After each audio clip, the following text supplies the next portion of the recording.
Bonsoir et merci pour votre fidélité. Des invités en plateau le CSM avec deux éducateurs, Dominique Virginius, responsable de l'école de foot du CSM. Bonsoir. Bonsoir. Juste à côté de vous, eh bien, il y a Manuel Chaffo. Manuel Chaffo qui est directeur adjoint chef de projet. Eh bien, il va nous expliquer en quoi consiste son activité, en tout cas, au sein de cette équipe du CSM. Bonsoir. Bien, bonsoir. Et puis évidemment, Jean-Baptiste Dogassion, fidèle au poste. Bonsoir Jean-Baptiste. Bonsoir Richard, bonsoir à tous. Notre consultant. C'est vrai que ça vous fait quelque chose, le fait qu'il y a cette équipe du CSM sur le plateau. Hein. Ben oui. Quand on sait que vous avez évolué pendant combien de temps avec le CSM? 14 années. 14 années avec le CSM en tant que gardien. Je crois qu'il a même joué avec toi, Emmanuel, non? D'accord. D'accord, 14 ans. Et puis ensuite, tu es parti avec l'Étoile. Ouais. L'Étoile pendant 7 ans. 7 ans. 7 ans, 14, 21 ans d'activité. Il est là, toujours jeune. Toujours fringant. Toujours fringant. Le médecin. Ouais. Et puis nous irons à la rencontre donc de qui? Eh bien de Samuel Alain Copol, qui est référent programme éducatif fédéral auprès de l'Arsenal de Petit-Bourg. On ira le rejoindre d'ici quelques instants. Mais nous restons sur le plateau. Mais avant, justement, puisque la thématique de cette émission, eh bien c'est quel est le but de l'école de foot? Voilà, une thématique qui vous intéresse directement, messieurs, puisque c'est un peu votre rôle au sein de cette équipe du CSM. Mais avant, justement, de m'entretenir avec vous pendant quelques instants sur le plateau, le micro-tota que je vous propose de regarder tout de suite. Regardez. Moi, l'école de football, c'est le meilleur des trucs, puisque même mon professeur de maths, professeur de français, puis il est arrivé là, il faut faire l'école. Alors, en football, la meilleure des choses, c'est faire l'école là pour voir quand il y a montrer, parce que vous pouvez apprendre vous-même, ou même vous pouvez montrer qu'on va connaître qui est en plus. Vous-même, vous jouez au football? Oui, on joue au football. Donc, en pensant, c'est peut-être pour ça qu'on va expliquer ça, on va expliquer ça bien comme ça. Oui, on joue au football, on pas aller trop loin, parce qu'il y a autre chose à faire, mais l'école de football, souvent, tu es sur ça, pas même arrêté. Alors, l'école de football, qu'est-ce que ça évoque chez vous? L'école de football, c'est un ensemble de dirigeants et d'éducateurs qui se mettent à disposition de jeunes pour leur enseigner déjà le minimum du football, c'est-à-dire les passes, les contrôles et tout ce qui est en relation avec le ballon depuis le plus jeune âge. D'accord. Et selon vous, est-ce qu'il faudrait que ces éducateurs se forment un petit peu ou vous pensez qu'ils sont au top niveau? C'est une obligation. Surtout, de toute façon, on apprend toujours. Hein. L'éducateur, on leur apprend dès l'éducation pour savoir ce qu'il faut enseigner au plus jeune âge. Mais après, il faut se former, aller au plus haut niveau, quoi. Merci beaucoup. Ça évoque moi l'éducation de nos jeunes. Surtout parce que sans école, sans association, nos jeunes n'ont plus de repères. Donc l'école de football pour moi, c'est quelque chose qui permet aux enfants ou aux plus jeunes d'avoir un repère, d'évoluer dans la vie et de savoir qu'est-ce que c'est l'éducation sportive et apprendre à écouter et apprendre à faire ce qu'on leur dit de faire. Selon vous, il aurait fallu que quasiment tous les jeunes s'intéressent un petit peu, disons, à la discipline, au football, au sport d'une manière générale. Je dirais plus au sport, parce que tout un chacun a ses envies, chacun a ses loisirs. Donc que ce soit l'école de cyclisme, l'école de football ou autre, donc ce serait bien que les jeunes s'intéressent à ça. Merci beaucoup. Franchement pour toi. Pour moi, l'école de football, ça englobe tout ce qui est éducation. C'est pas seulement football, il y a aussi un savoir-vivre collectif. Donc tout ça, c'est englobé dans le mot école. Et ensuite, c'est entouré aussi avec école, tout simplement. Alors tu conseillerais aux gens, aux jeunes surtout, de s'intéresser au sport? Bien sûr, parce que le sport c'est quoi? C'est le savoir vivre ensemble d'une part, et en plus il faut qu'ils se dépensent toute la journée, il faut qu'ils aient une passion, il faut qu'ils intègrent un collectif avec d'autres personnes, d'autres jeunes, pour qu'ils partagent ensemble. Et ta passion, en tout cas ton sport favori, c'est quoi? Là c'est le football. Le football. Voilà. Toi-même tu es footballeur? Je suis footballeur. Avec quel club déjà? Là je reprends avec le Sirocco. Merci encore, merci infiniment. Il n'y a pas de souci. Oui, c'est vrai, c'est bien connu. Une école de football, eh bien, c'est un espace, éducatif et social. Elle a un rôle très important, c'est d'assurer une formation morale, éducative, sociale et physique pour la pratique du football. Et vous, messieurs, c'est tout à fait votre rôle. Et vous êtes venus pour parler un peu de ce que vous faites, justement, avec cette équipe du CSM. Alors, Dominique Virginius, responsable de l'école de foot du CSM, depuis combien de temps déjà? Responsable de l'école de football, peut-être 5 ans, mais à l'école de football, ça fait beaucoup d'années. Au club, ça fait beaucoup d'années. D'accord. Mais tout d'abord, au nom de toute la famille CSM, au nom du CSM, au nom de tous, nous vous remercions de votre invitation ce mercredi que nous avons accepté avec beaucoup d'enthousiasme. Et puis il faut dire le mercredi, c'est quasiment le jour qui est réservé aux enfants, puisqu'à cette heure-ci, ils sont presque tous sur les différents stades le mercredi après-midi. C'est un petit peu ça, hein, Dominique. Oui, donc l'exemple du CSM, c'est-à-dire que nous recevons dès 13h45 des enfants de 5 ans jusqu'à 13 ans, que nous avons de 13h45 jusqu'à 17h30. Après, il y a d'autres catégories qui commencent à 17h30 jusqu'à 19h30 et lorsque l'équipe senior elle est présente, quelquefois à 21h. Donc c'est, par exemple, le mercredi au niveau football à Calbassier, c'est une après-midi football jusqu'au début de soirée. Après, c'est un peu le lot de tous les clubs de Guadeloupe qui ont une école de football. Alors, concrètement, une école de football, enfin, tu as entendu un petit peu le reportage, est-ce que tu es en phase avec cette réalité? Est-ce que tu es en phase avec tout ce qu'ils viennent de dire, tous les intervenants, tous ceux qui ont participé à ce micro-trottoir? Est-ce que tu es en phase? Oui, l'école de football, c'est un moment de plaisir. Donc, au niveau, je reprends les mots qui m'avaient marqué de feu Jean Mathurin lorsque je passais mes examens. Il nous disait que l'école de football, on doit travailler avec la masse pour sortir une élite. Donc, lorsque les enfants ils arrivent au club, donc on s'occupe de tout le monde. Donc, il y a le plaisir, il y a l'accueil des enfants, il y a l'apprentissage d'habilités motrices, courir, sauter, jongler, passer, tirer, jouer.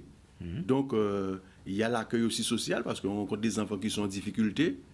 Donc, c'est une animation. C'est véritablement l'école de football, ce n'est pas de l'entraînement, c'est une véritable animation qu'on met en place. Et d'ailleurs, on voit à l'image tous les gosses, tous les gamins qui viennent au stade, combien qu'ils sont nombreux, c'est vrai, à Calbassier.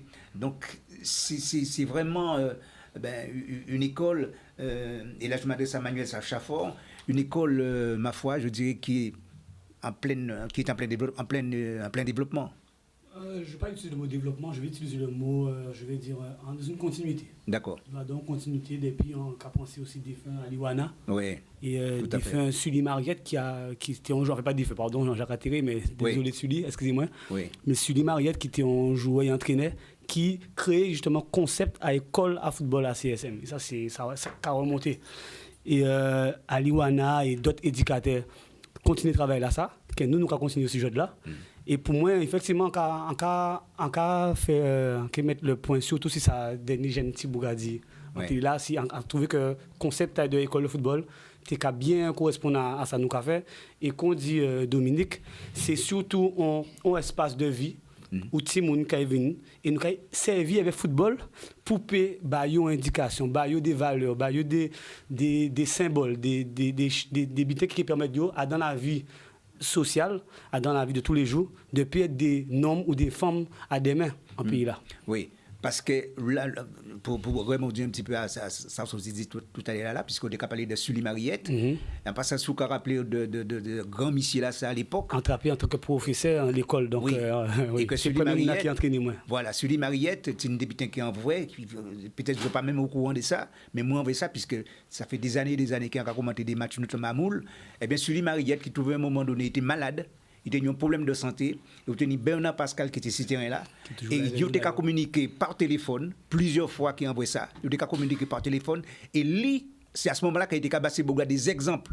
Il a dit, par exemple, Bernard Pascal, voilà, mais ce système de jeu-là, ça vous donne mettre en place. On passe à ce qu'on rappelle de ça. On ne peut pas rappeler de ça. Tu es trop jeune, mais on grandit à travers les. Et Jean-Baptiste qui va dire quelque chose, parce que Jean-Baptiste, à l'époque, justement, il était gardien. Oui, j'ai vécu ça. Voilà. Ils étaient trois, je crois. Il y avait Michel Erem et Bernard Pépé. Ouais, et c'est celui qui chapeautait ça, exactement comme tu l'as dit. Donc j'étais là à cette époque, je peux en témoigner. Voilà. Parce que moi j'étais en tribune, donc je commentais le match et je disais mais je ne comprends pas comment se fait-il que le jeu du CSM a changé comme ça. Alors c'est Bernard qui me dit non mais attends, tu sais, celui il est chez lui, il est malade. Et il nous donne des indications, des phases de jeu que l'on doit mettre en place. Ça, c'est formidable. N'est-ce pas, Virginie? Oui, donc c'est quand même mémorable. C'est pour dire l'amour, le plaisir et la valeur du travail. Ouais. J'ai rencontré Sully aussi, parce que quelquefois avec l'école de football, pour qu'il puisse me conseiller. Et il m'a dit quelque chose. Il m'a dit, je préparais mes séances mieux que lorsque je préparais une séance, parce qu'il était instituteur Oui, de très l'école. bien. Et il m'expliquait comment il faisait, par exemple, sur une des situations simples que je ne pensais pas. Il me disait, quand je mets, par exemple, je fais, je ne sais pas moi, une situation pédagogique avec 3 joueurs, il me disait, je les plaçais par affinité déjà. Donc c'était très, très pointu ce qu'il faisait. C'était quelqu'un qui était déjà en avance. En écoutant ça, il était déjà très, très en avance. J'ai une pensée d'ailleurs pour Michel Erem, puisque je sais qu'il a des problèmes de santé. Je suis allé faire un sujet sur lui, son portrait en quelque sorte. Je le salue parce que je reste persuadé qu'il est en train de regarder cette émission, à savoir sur le foot cet après-midi. Voilà. Je voulais quand même saluer aussi ce petit jeune qui est avec nous, qui s'appelle encore Julio Marie-Joseph. Chilo Marie-Joseph. Chilo Marie-Joseph. Alors, toi, qu'est-ce qui t'a amené au foot? Bah, je sais pas. Depuis que je suis tout petit, je touche un ballon et je joue. Oui, mais depuis quel âge? 3 ans. Depuis 3 ans. Bon, alors, ta passion, c'est le foot. Oui. D'accord. Et est-ce que tu es un modèle? Oui. D'accord, c'est qui? Cristiano Ronaldo. Oui, d'accord, bien sûr. Tu joues à quel poste déjà? Milieu droit. Milieu droit. Le fait d'évoluer dans cette équipe du CSM, tu te sens comment? Je me sens bien. J'arrive à jouer tranquillement. J'arrive à progresser à mon rythme. Je suis avec mes amis. On travaille bien. On arrive à s'entraider. Oui, à s'entraider. D'accord. Tu arrives à combiner les deux, c'est-à-dire l'école avec le foot? Oui. D'accord. Tu es dans quelle classe déjà? CM2. Oui. Mais tu sais qu'il faut d'abord travailler sur le plan scolaire pour être demain un bon footballeur. Ça, tu es le taureau. Oui. D'accord. Et de par le poste que tu occupes, là, tu te sens bien, justement? Oui, je me sens bien. Je suis très bien à mon poste. D'accord. Ils ne sont pas trop méchants avec toi, ces deux messieurs, non? D'accord. Alors, Virginie, pour parler un petit peu de cette école de football, qu'est-ce qu'il faut dire concrètement concernant cette équipe du CSM? Puisque ça fait un moment que ça dure et on sait qu'il y a toujours des joueurs de renom qui ont fait partie de cette école. Puisque si je crois bien, je me souviens une phrase que j'ai retenue, une phrase venant d'ailleurs du coach principal de cette équipe du CSM. Je vais parler justement de Richard Albert, que je salue aussi en même temps.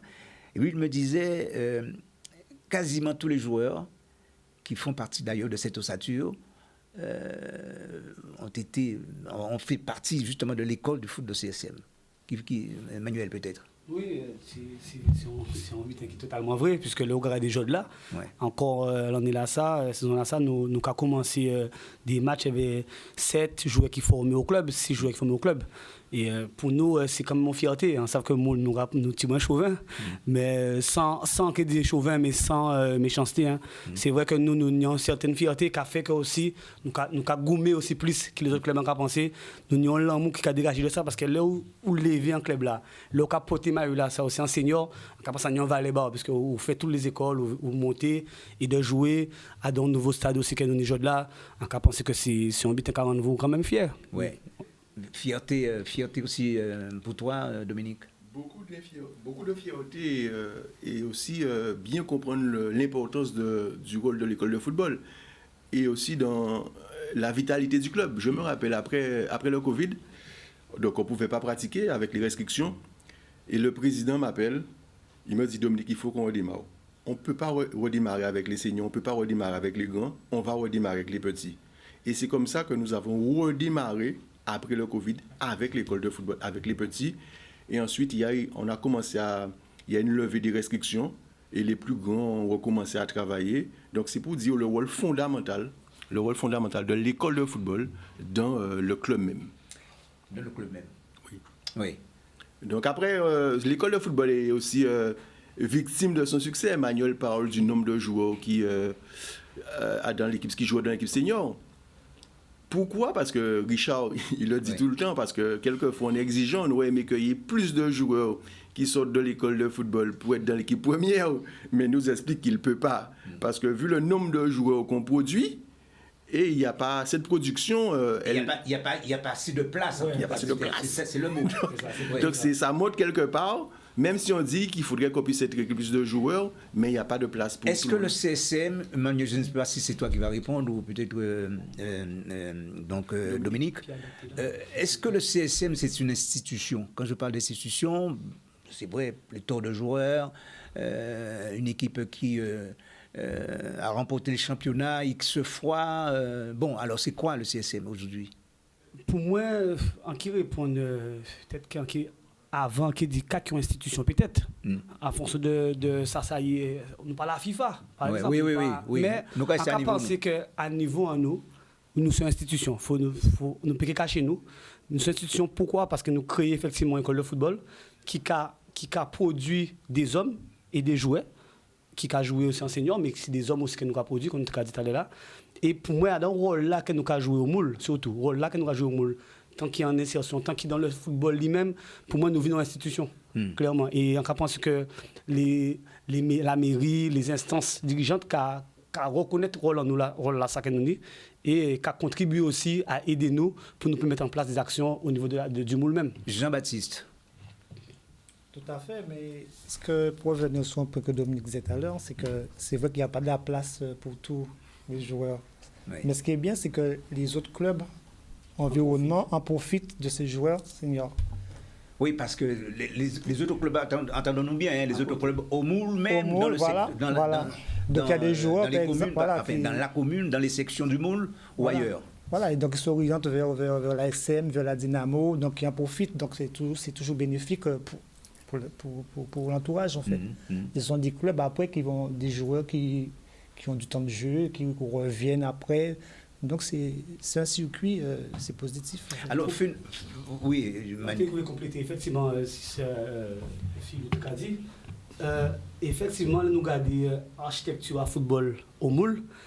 Là, nous avons l'équipe Dynamo qui est en R1 à l'air. Nous avons que les clubs Oui. ASM aussi qui a rapproché Tibon aussi, plus de Tibon de la R1. Elles vont monter. Et les Nénuphars, non, bien Les ça. Nénuphars, Tibon plus éloigné, Tibon plus à côté, parce qu'il y a un nouveau président, il y a un nouveau projet qui va mettre en place. Donc, on peut penser qu'il y a une des difficultés que d'autres clubs qui ont dans l'essor comme Dynamo qui a essayé de développer à manière. Et nous avons quand même rendu compte que dans Dynamo effectivement, nous avons quand même vu qu'il y a un lot de joueurs qui aussi jouaient au CSM, qui formaient au CSM, et qui a fait un jeu de la réussite à Dynamo. Donc nous avons senti qu'on Philippe a dit, nous senti que ni on apport du CSM dans d'autres clubs. Et des fois inversement aussi, nous avons un marché concurrentiel et en rapport que Richard Albert est aussi conscient que pour nous, un club qui a fait de l'élite, mais pas former tout joueur, pas former toute qualité de joueur. Donc, des fois, on est obligé puis aussi à l'extérieur. Et parce que dans la réalité, là, ça qui a existé dans le monde, en fait. Il y a une chose qui me plaît énormément, c'est de voir justement le CSM, il n'est pas venu seul, les joueurs, enfin disons ceux qui constituent en quelque sorte l'ossature, je vais dire en ce qui concerne les responsables, les encadrants. Il y a aussi les parents qui sont là parce que je regarde, je m'aperçois que la mamie donc de Madame Marie-Joseph, elle est là, la mamie donc de Chilo, eh ben, elle est là. Et il y a une autre mamie qui est présente aussi. Maman qui est présente, c'est Madame, voilà, c'est ça, oui. Alors, bon, évidemment, ton fils joue aussi avec le CSM, tu es un petit peu loin. Ton fils joue aussi avec le CSM et il se sent très bien aussi là-bas. Oui, très bien. Depuis l'âge de débuté avec le feu M. Kama. Oui. Et après, jusqu'à maintenant, il est en U15. Oui. Donc, Oui, un petit peu loin, mais enfin, c'est pas grave. Oui, voilà. Je pense que les téléspectateurs vont nous pardonner, puisqu'on n'a pas bien compris ce que toi tu disais. En tout cas, moi, j'ai compris ce que tu disais, mais enfin, je veux dire, les téléspectateurs n'ont peut-être pas très bien compris. Bon, tout ce que tu me disais, c'est que tu es très content que ton fils soit avec le CSM, simplement parce que ce qui se passe, c'est qu'il y a une bonne ambiance et il y a un bon encadrement aussi. D'accord. Je reviens vers toi. Qu'est-ce que tu as envie de faire demain? Footballeur. Footballeur, carrément. Oui. Mais est-ce que tu sais que c'est un long chemin qu'il faut parcourir? Oui, il faut... Qu'est-ce que tu connais, qu'est-ce qu'on t'a déjà donné en termes d'informations pour être demain, je dis bien demain, un footballeur professionnel? Il faut travailler, bien travailler à l'école surtout. Oui. Parce que quand les personnes qui veulent aller au Krebs, par exemple, ils doivent avoir de bons résultats scolaires Oui. et de bonnes performances footballistiques. Oui. Donc, pour arriver à réaliser son rêve, il faut bien travailler à l'école et bien travailler au foot. Oui, très bien travailler au foot. Et justement, pour aller au crêpes, c'est bien ce que tu disais. Oui, mais autre part aussi, tu peux aller dans une école de football à l'étranger, ou même tu peux rester dans ton club et travailler à l'école. D'accord. Mais je donne un exemple. Tu es très bon dans ton club. Tu décides de partir dans un autre pays. Et que là-bas, tu travailles, mais tu n'es pas au niveau. Tu travailles quoi? Tu travailles au foot, le football. Ouais. Mais tu n'es pas au niveau à l'école. Oui. Donc, ils te renvoient. Ah. Donc, vaut mieux avoir un bon niveau au football, mais être très bon à l'école. C'est-à-dire un bon niveau scolaire. Bon niveau scolaire. Apprendre bien ses leçons. Voilà. D'accord. Eh bien, tu sais ce que tu viens de me dire, là, tu sais comment ça s'appelle pour entrer au CREPS? Eh bien, ça s'appelle le pôle. C'est bien ce que tu voulais dire. Ça s'appelle le pôle. Et pour entrer au pôle, effectivement, il faut travailler. Il faut travailler une très bonne analyse, Emmanuel. Ah, je ne peux pas dire mieux que lui. Ouais. Non, c'est vrai, ça va. Tout à fait, effectivement, les dossiers scolaires sont très importants. Le dossier aussi, dans le scolaire, le dossier comportement aussi. Le comportement. La discipline, c'est très regardé parce qu'un enfant qui n'a pas de résultats scolaires forcément convenables, mais qui est un bon, on va dire, bien discipliné exactement, il peut intégrer le pôle. D'accord. Alors, Dominique, est-ce que ce sont des valeurs que l'on inculte aux jeunes quand ils rentrent comme ça, justement, avec le CSM? Est-ce qu'on leur explique tout ça en leur disant, voilà, c'est vrai que vous êtes venus jouer au foot, mais il faut un parallèle que vous travaillez à l'école? Oui. Est-ce que c'est souvent répété? Parce que c'est important. On a la chance, c'est-à-dire les parents quand même ont un rôle fondamental, c'est-à-dire que on évoque le sujet, pas véritablement avec les enfants, mais à l'exemple d'un enfant comme Chilo, bien avant d'être au club, il a de très bons rapports avec ses parents qui lui expliquent, tu as un rêve de devenir footballeur professionnel, mais il faut savoir qu'il y a le football, mais aussi il y a l'école. Parce qu'il y a très peu d'enfants, il y a beaucoup d'enfants qui rêvent d'être professionnels, mais il y a très peu d'élus. Donc il y a déjà cette conscience-là, il y a déjà ce rapport entre l'enfant, le jeune footballeur qui vient au club, et le parent, et nous sommes dans la continuité à expliquer aux enfants, vous avez vos rêves, mais il faut savoir que pour accéder au pôle, il faut avoir de bonnes performances sportives, mais aussi de bonnes notes scolaires. Un enfant comme Chilo qui fait déjà le CPS dans le cadre du projet de performance fédérale, donc un enfant comme Chilo. Donc lorsque vous recevez, je ne sais pas moi, je prends l'exemple de la catégorie U8-9 du CSM, pas moins de 50 enfants, donc vous allez avoir les meilleurs, il y aura automatiquement une élite qui va sortir, ou des enfants comme Chilo qui vont sortir, d'accord? Et ces enfants-là vont entrer dans leur cursus ligue, c'est-à-dire faire les CPS jusqu'à leur entrée pour les meilleurs au pôle. Mais ils ont déjà cette conscience-là parce qu'un enfant comme Chilo, c'est un enfant qui est très ambitieux et c'est véritablement ce qu'il veut, comme aussi Gustave Emmerich, comme Siutali Nolan. Ce sont des enfants qui réalisent déjà de belles performances et ils sont aussi au CPS dans le cadre du projet de performance fédérale. En fin de compte, c'est juste la marche avant l'entrée au pôle.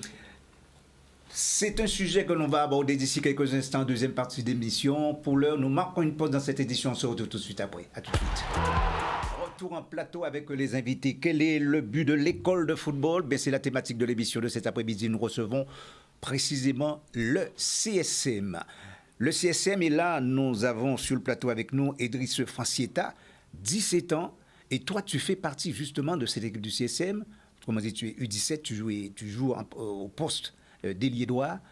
Et parle-nous un peu de ton parcours. J'ai commencé au CSM à l'âge de 6 ans. Oui. Après, j'ai fait l'école de football. Puis, à mes 12 ans, j'ai fait le test pour entrer au CREPS. Oui, alors, donc tu es au CREPS? Non, j'ai pas été pris, mais je faisais les entraînements avec eux les jours où je n'avais pas école. D'accord. L'après-midi. D'accord. Qu'est-ce que ça t'a procuré, cette expérience, justement? À m'améliorer. Et ça m'aide à m'améliorer et à me faire des amis. Oui, bien sûr, bien sûr. Alors, quand tu parles d'amélioration, c'est vrai parce que toi aussi, je sens que tu aimes le foot, puisque je t'ai vu tout à l'heure. Déjà, quand on te voit marcher, sur ta démarche, on voit que tu as quand même le potentiel pour être footballeur demain, footballeur confirmé, c'est sûr. Qu'est-ce qu'il y a de si passionnant, justement, dans le foot pour toi? Ben, tout. Il y a les amis, il y a le jeu. Ouais. C'est tout. D'accord. Tout est bien dans le foot. D'accord. Et cette ambiance-là, tu la trouves avec le CSM? Oui. Sinon, j'aurais déjà quitté. D'accord. Bon, la même question, hein, justement. Est-ce que toi, tu as une passion aussi pour les études en parallèle? Pas vraiment, mais je sais que je suis obligé de travailler si, si je sais bien.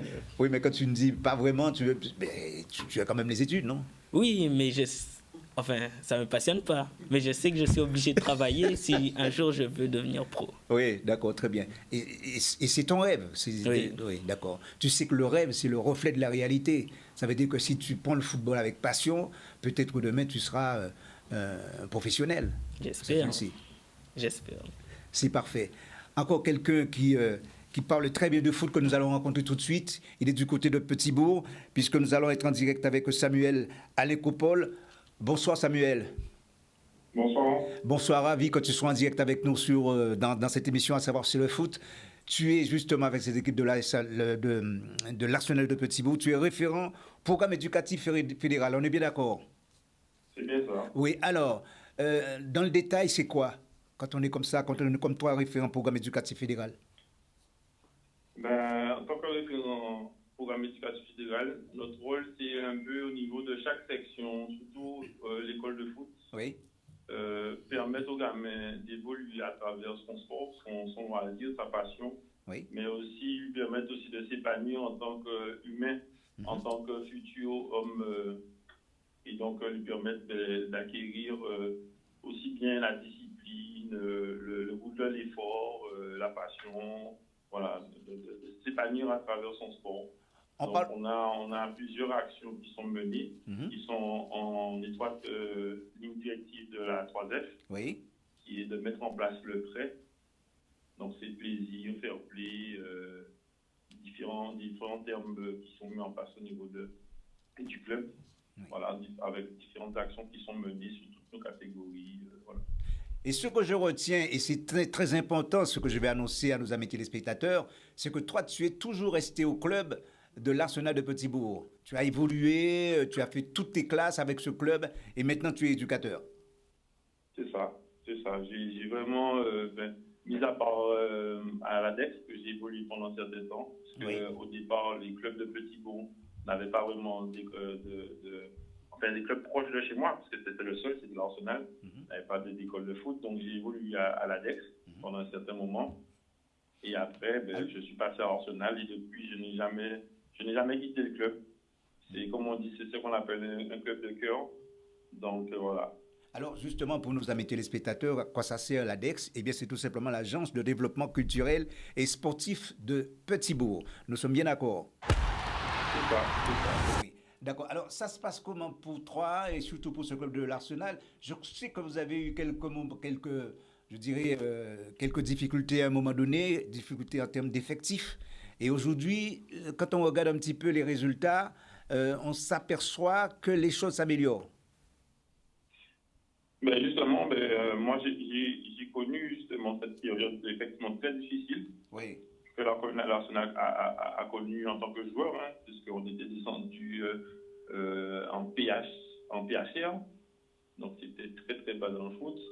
Ensuite, c'était vraiment très difficile de remonter, mais malgré quelques situations, le club a travaillé, les éducateurs ont travaillé dans ce sens, donc qui fait qu'à un certain moment, le club était remonté à un bon niveau. Et donc moi, justement, à travers ces différents aspects, une fois que, comme on dit, le cœur m'a attrapé, il a fallu prendre en main les petites catégories. C'est sans difficulté que je me suis orienté vers ça. Donc j'étais au début simple avec mon diplôme de BAFA qui me permettait d'animer les séances. Et de fil en aiguille, comme on dit, c'est le cœur qui a pris le pas et j'ai passé mes diplômes, mes différents CFF. Là, actuellement, je vise le BES. Oui. Et voilà, quoi. Donc, c'est pour... Alors, le BES, il faut... J'ai eu du monde pour moi, donc il a fallu que je sois disponible aussi. Ouais. Le BES, il faut bien expliquer à nos amis téléspectateurs ce que ça signifie. Hein. J'ai pas bien compris. Non, le BES, il faut bien expliquer à nos amis téléspectateurs qui regardent cette émission ce que ça signifie. C'est le brevet déjà. Le BES, c'est un brevet d'État d'éducateur de football. Très bien. Donc, il permet d'encadrer une équipe en R1 et ensuite voir plus aussi possible. Alors, Samuel, est-ce que tu me réponds en ton âme et conscience, hein, est-ce que le travail prodigué justement par Robert Jacques, qui était ton entraîneur à l'époque, ex-professionnel qui a joué notamment avec le Paris Saint-Germain, est-ce que ça t'a vraiment servi? Est-ce que c'est peut-être ça, cette méthode qui t'a permis aujourd'hui d'être ce que tu es aujourd'hui? Ah oui, c'est sûr, c'est sûr. Tout ce que j'ai appris, aussi bien dans les petites classes, puisque c'est aussi ce qui a fait que peut-être. Robert Jacques, c'était lui qui dirigeait l'ADEX en ce temps-là, au Congrès de l'ADEX. Et aussi, il faisait partie du cadre technique de l'équipe senior de l'Arsenal. Donc oui, le goût de l'effort, la passion du foot, ça a été transmis par là. Et bien sûr, après, on va dire que ce n'est qu'une suite logique de pouvoir bénéficier de la connaissance de grands joueurs de foot.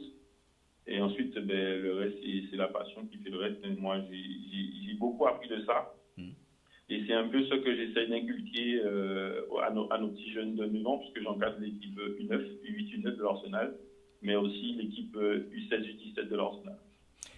Très bien. La thématique de l'émission, tu sais de quoi s'agit-il? Eh bien, c'est le but de l'école de football.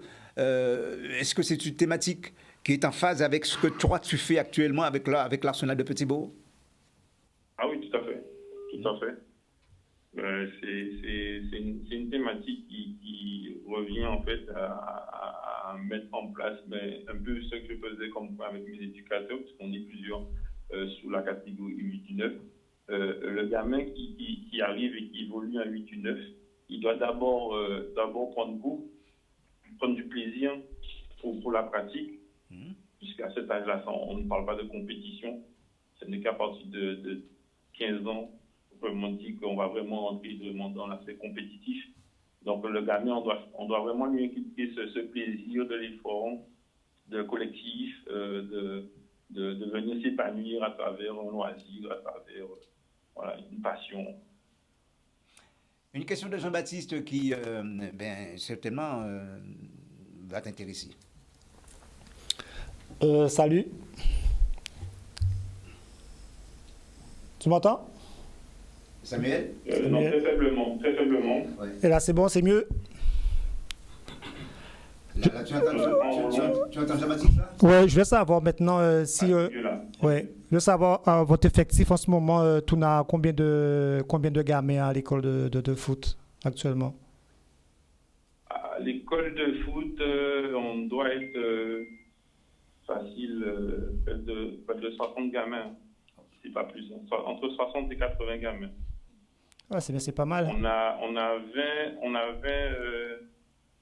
U6, U7, 30 U8, U9, une cinquantaine de U10, U11, U12, U13. Donc ouais, on tourne facile entre 80 et 100 gamins.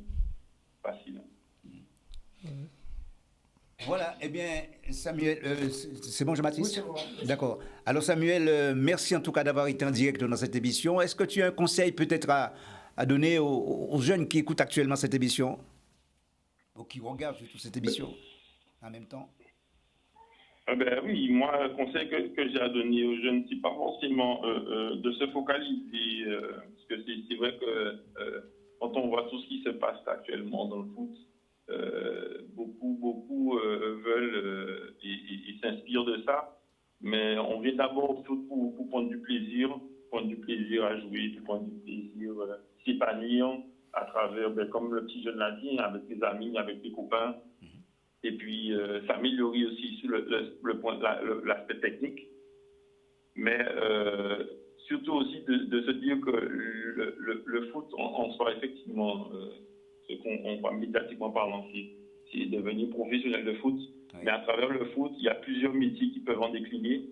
Mais moi, je suis effectivement, comme vous l'avez dit, éducateur fédéral, mais je suis aussi un arbitre du club.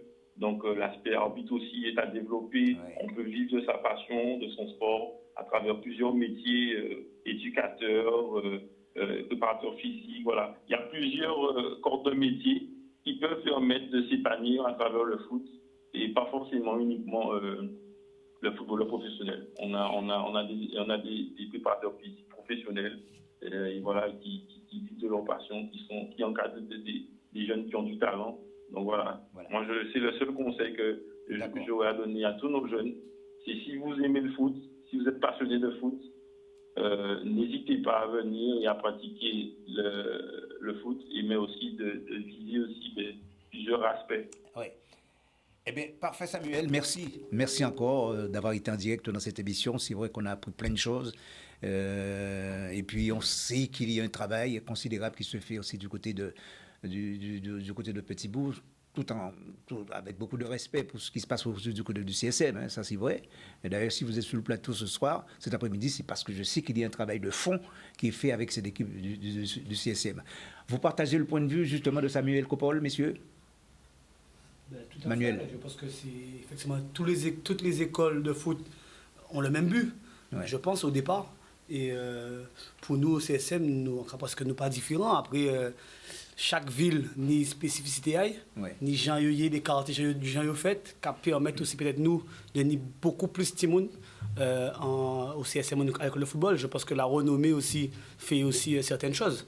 Donc non, on a les mêmes combats. On a les mêmes combats d'ailleurs. C'est vrai que Samuel, on se croise parce qu'on est éducateurs, c'est la même catégorie. C'est la surprise. Hein. Ouais, j'ai compris ça. Donc on s'est déjà croisés pas mal parce qu'on a les mêmes catégories.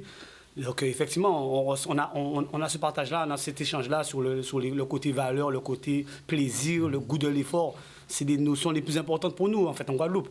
Après, il faut nous ambitieux, il ne faut pas nous rester inquiets d'habiter en nous, il faut nous voir plus loin. Et nous, là aussi, pour Basset Timouna, l'ambition, pour accompagner l'ambition à eux, à peut-être venir un jour professionnel. Sans dire que qui tout arrivé là, mais il faut nous bailler quand même le droit de rêver. Dominique, tu es responsable de l'école de foot du CSM. C'est combien de gamins déjà? Un peu plus de 200. Un peu plus de 200. C'est une grosse industrie, hein, messieurs. Justement, je profite pour aussi remercier tous les éducateurs de football de Guadeloupe, d'accord? Aussi les dirigeants de nos clubs, aussi les dirigeants du CSM pour qui nous avons une grosse pensée, parce que quelquefois, moi-même je dis quelquefois qu'on est un peu dur avec eux, mais un gros coup de chapeau parce qu'il faut beaucoup. Mais si on veut aller plus loin, je profite de l'antenne pour lancer un appel. Il faut renforcer l'encadrement. Et l'éducateur Coppol de l'Arsenal a dit quelque chose. Il y a des métiers dans le football, et notamment le métier d'éducateur. Lorsque je me rappelle, il y a quelques années, on avait comme un objectif, c'était de professionnaliser la filière, je ne vais pas dire d'entraîneur, des éducateurs. C'est-à-dire jusqu'à maintenant, quand vous avez un éducateur dans un club, vous avez un défraiement, mais véritablement professionnaliser la filière. Et il y a de l'emploi dans les clubs. Parce qu'il faut mettre des éducateurs, il faut mettre de la compétence, mais il y a des éducateurs, il y a de l'emploi qu'on peut pérenniser dans les clubs. Mais ça, c'est ton travail. Ça, c'est ton travail, et également aussi au président du club. Justement, d'inculquer tout ça, toutes ces bases-là aux jeunes. Oui, mais le CSM l'a bien compris. C'est justement avec le président qui, Richard me disait que c'est un visionnaire, nous avons créé un emploi au club. C'est Manuel, c'est lui qu'on voit là. Et il va aussi décliner parce que, et au-delà de la professionnalisation qu'on a réussi à faire avec Manuel, un coup de chapeau au club, mais il faut que, et au jour d'aujourd'hui, la filière d'encadrement de la discipline a beaucoup évolué. C'est-à-dire, même un parent, même pas forcément un ancien joueur, mais un jeune, très tôt, maintenant on peut devenir jeune éducateur à partir de 16 ans, peut dire que je peux encadrer. Donc au jour d'aujourd'hui, la filière a évolué. Il faut mettre de l'encadrement au niveau des jeunes si on veut qu'ils aillent plus loin.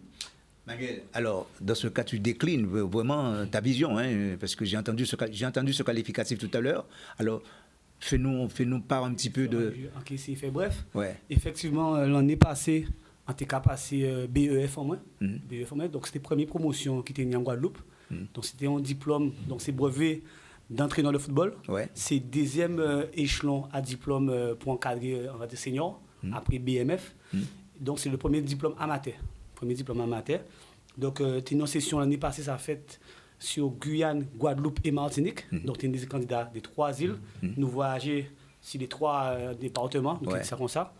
Guyane, Martinique et Guadeloupe. Et à la fin, nous réunissons nos CREPS pour certification finale. Là. Donc, si on en est, nous tenons un tuteur, chacun tenait un tuteur, on était 30 candidats à peu près. Et nous 22 qui passaient diplôme là, ça. Donc, au sortir de diplôme là, ça, ils ont proposé moi un contrat, aidé grâce à département. Et nous créons un poste de directeur, de chef de projet au club, au CSM. Et alors, rôle en moins, mission en moins, caille de l'encadrement, c'est-à-dire accompagner les éducateurs à la formation donc pour le côté sportif. C'est-à-dire que ça répond à la formation. Ça répond à la formation. Alors, formation, en réalité, c'était brevet dans le football. D'accord. Dans les clubs amateurs, nous savons que nous multifonctions. On peut être entraîneur, mais en même temps, des fois, en fonction de gosser à Cléba, on peut cacher de l'eau, on peut faire Clément Nèvre aussi. Voilà. Donc, c'est l'éducateur en général, c'est un couteau suisse pour moi. Donc, effectivement, il y a le volet football, mais il y a un gros volet aussi administratif, associatif. Très bien. Organisationnel. Donc, moi, effectivement, dans fonction en moins, dans mission en moins, but en moins, c'est de ni regard sur la structure même CSM, l'organisation. Donc, qui j'en ai organisé le club là, qui j'en ai organisé l'école de football avec les responsables, qui j'en ai organisé la formation après l'école de football, et on a fait le lien avec l'équipe senior là. Ça, c'est le côté sportif. Maintenant aussi, ni les infrastructures au club. Donc, qui j'en ai pu améliorer les conditions de vie que nous avons au CSM, parce que nous avons parlé de football, mais nous n'avons pas parlé souvent des infrastructures. Ouais. Et en Guadeloupe, nous avons ni défaut là, ça. Oui, bien sûr. Et on pense que c'est ça que nous prend comme retard, et on a fait aussi un appel aussi encore, peut-être pour que nous comprenions que le football, et le sport en général, mais le football, un plus, puisque c'est le sport mondial. Là, ça c'est une information que vous avez aux institutions. Là. Pour tout le monde qui veut en lire, mais en cas parce que nous aimons le football, toutes les institutions aiment le football, et en cas estimé, en cas pensé que nous pourrions, pour nous penser football là, petit moins plus encore, pour que nous ayons des infrastructures qui tiennent ces jeunes là, parce que nous avons cet éthique au moule. Philou peut dire ça ramène, on le jouait, ça bat mon goût de rejouer parce que génération là que nous connaissons là, ils ont déjà voyagé en France, ils ont déjà voyagé bel terrain et le voir synthétique au moule, ça aide nous après Covid à ramener des mouns au football. Sauf que et là bref là c'est ainsi ça. Sauf que son bijou ça nous tient à moule, mais pas qu'à répondre aux normes. Et c'est ça le problème. C'est ça le problème. C'est un gros problème. C'est pourquoi on a dit comme quoi c'est ça qui fait l'objet d'un débat en d'autres moments. Parce qu'il faut nous parler de ça. Nous ne pouvons pas, par exemple, actuellement, que nous faisons partie justement de la CONCACAF et que nous n'avons pas un terrain capable justement de recevoir en équipe étrangère. Il y a qu'à appuyer sur ce qu'a dit. Voilà. En 2000, c'était qu'il en est. En 2009, nous faisons la Gold Cup, nous faisons demi-finale de Gold Cup. En 2009. Et nous avons rendu compte aujourd'hui, après, c'est quoi, ça fait 10 ans, plus que 10 ans. Ouais. Que Jodla n'a pas mis un terrain pour accueillir alors que nous faisons exploit il y a 10 ans. Ouais. Donc c'est comme si nous sommes en régression. Voilà, c'est clair. Je pense que nous avons pensé des bêtises, peut-être qu'il faut d'autres mondes, peut-être qu'il faut nous amener d'autres bêtises, des réflexions de monde du football pour garder sans nous et garder aussi en côté ou professionnel, encore une fois. Mais sur les décisions qui ne suivent pas. Les actions, les décisions qui ne suivent pas en fait. Ouais. Les réflexes sont toujours là. Ouais. Un cas bon exemple qui a concerné samedi, nous avons effectivement, quand on fait le lien tout à l'heure, nous avons un match de Coupe de France. Nous avons songé avant Jacques Porimé, qui est un ancien stade là, tenir sur côté pelouse, côté pied, à l'entour terrain là. Ça a créé une atmosphère qui est unique. Là, effectivement, il y avait les normes, il y avait un lobby qui n'est pas forcément en nous, mais nous avons confronté à, nous avons réduit, ces places là réduites, donc Pékin est un stade plein, parce que les conditions, la Coupe de France, c'est ça, c'est un cahier des charges qui est très strict. Et aujourd'hui, nous pas peut-être accueillir ces Français-là à un cadre qui est en nous et qui peut porter aussi plus pour nous. Nous avons beaucoup qui est venu en Guadeloupe, qui est venu au nom de la Fédération française de football. Monsieur Billy, en passant au pays domicile à ça, qui est venu, on l'appelait Monsieur Terrain. il était venu, il était gardé quasiment tous les stades, et il était dit que ces stades-là partaient aux normes, il faut les mettre aux normes. Eh bien, c'est vrai que finalement, tout le monde dit, OK, c'est bon, ça qui est fait, mais rien pas fait. Rien pas fait. Et aujourd'hui, quand il est arrivé, c'est comme nous avons trouvé nous dans une situation qui est extrêmement compliquée. À présent, qui nous a trouvé nous justement au niveau de la Liga, c'est ça, de la CONCACAF, qui fait obligation que d'autres n'y ont stade qui répondent, non stade qui répondent aux normes. Or, ce n'est pas le cas. Donc, ça veut dire que si nous n'avons pas terrain, finalement, nous sommes obligés de jouer en Martinique. Tout à fait, exactement. Et là, nous avons parlé de jeunesse. Ouais. Et au final, quand nous avons proposé, ça veut dire que lui, même en tête, nous avons que l'équipe de Guadeloupe, nous, qui joue en Martinique, qui goût nous à un moment donné d'aller plus loin pour nous-mêmes. Ouais. Messieurs, nous sommes quasiment au terme de cette émission. Donc, justement, très content que le CSM soit présent dans cette émission. Alors, le mot de la fin avec toi d'abord, avec toi. Donc, le club, on a 2 rendez-vous cette semaine, un rendez-vous important. C'est la participation de l'équipe senior au 8e tour de la Coupe de France. Donc, samedi 15h contre le FC Fleury. Donc, nous invitons toute la population à venir soutenir le club. Parce que malgré la différence des cas où nous croyons à l'espoir, c'est... Richard, nous croyons à l'espoir, donc nous appelons la population à venir soutenir le club. Les tickets sont disponibles au club, au stade. Et aussi, nous avons un rendez-vous, c'est la 21e édition du tournoi Edo Bidol. Oui. On profite pour remercier tous les partenaires qui nous aident déjà et qui souhaitent nous aider encore. Donc, 2 rendez-vous pour nous, le samedi 9 et le dimanche 17 où nous invitons aussi la Guadeloupe, l'ensemble des écoles de football à venir participer au tournoi Edo Bidol. Très bien. Au complexe oui. sportif. Non, de Calbassier. De Calbassier, d'accord. Manuel. Moi, mon souhait et mon appel, c'est que les instances dirigeantes du football accompagnent les clubs, la jeunesse au mieux, à travers une politique juste, et un accompagnement pour les clubs qui permettent nous aussi derrière de pousser, de faire travailler nous au mieux. Ouais. Voilà. Alors, Idriss, c'est toi maintenant. Tu es là, vas-y. Ton souhait? Que tout le monde s'amuse. Oui. Pas... Je sais pas. Ok. On a compris. Il faut, oui. Tu es vraiment dans ton rayon foot. Il faut que tu t'amuses. Ouais, Jean-Baptiste. Il se fait plaisir au foot. Il est là pour le plaisir, en fait. C'est important. Voilà. Oui. Ouais. Voilà. Je remercie d'ailleurs toutes les personnes qui sont derrière, c'est-à-dire Madame Marie-Joseph, et puis également Madame, voilà, et les autres joueurs qui n'ont pas pu parler, mais enfin qui sont là, qui ont marqué un petit peu de leur présence sur le plateau de Canal 10. Jean-Baptiste? Oui, je vais juste souligner un petit fait, c'est qu'à son âge, le petit Youtali, que je vois à son âge, il a déjà son petit, il fait du supplémentaire, il a déjà son préparateur, son entraîneur spécifique à part. Ah oui. Pour son âge. Ah oui, c'est toi? Oui. Ouais. Viens dire rapidement un petit mot, viens. Non, viens vite dans le micro là, dis quelque chose. Mets-toi juste à côté là. Qu'est-ce que tu as envie de dire? Que le CSM, ils vont gagner tous les trophées. Ouais. Ils vont jamais perdre. Ouais. Et ils sont là pour s'amuser. D'accord. Voilà, venez, les deux là, venez ici. D'accord. Voilà. Très bien. C'est ça le CSM. Bravo. Voilà, tu veux dire un petit mot rapidement, très rapidement, parce qu'on dépasse. Le CSM, surtout, c'est. Le but, c'est de participer, de s'amuser. Voilà. Donc tu participes et tu t'amuses. Oui, voilà. Donc toi, tu as déjà dit que tu t'amuses aussi. Oui, amusement et jeu. Voilà, parfait. Merci à vous pour cette émission. Et puis, évidemment, chers amis téléspectateurs, on se donne rendez-vous mercredi prochain pour une nouvelle thématique. Merci aussi à Jordan pour la réalisation technique. On se retrouve très prochainement, précisément mercredi prochain précisément. Et puis, très bonne soirée à tous. Au revoir. Merci.